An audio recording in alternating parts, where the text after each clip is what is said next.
හෙළවෙදකම කියන්නේ මේ රෝගියෙකුට ඖෂධයක් දෙන එකක්වත් එහෙම නැත්නම් කැඩුම් බිදුම්වත් ධන හිසක් පැන්නාම ධන හිසක් දාන එකක්වත් අතප්පයක් කරනාම බේතක් බඳින එකක්වත් හෙම්බිරිසාවක් හැදුනොත් කොත්තමල්ලි ටිකක් තම්බලා දෙන එකක් නෙවෙයි.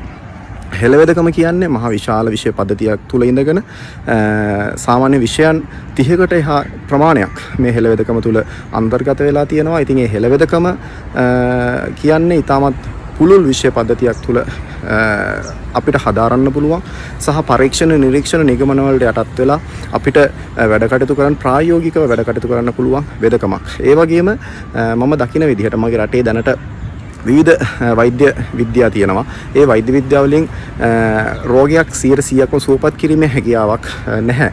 නමුත් හෙළවෙදකමට 100%ක්ම රෝගී තත්ත්වයක. ඒ කියන්නේ පුංචි හිස එකක්කුමේ ඉඳන් අපේ භයානක ලෙඩ රෝග වෙන වකුගඩු ඒ වගේම පිළිකා රෝගී තත්ත්වයන්ුත් 100%ක්ම ශරීරයෙන් ඉවත් කරලා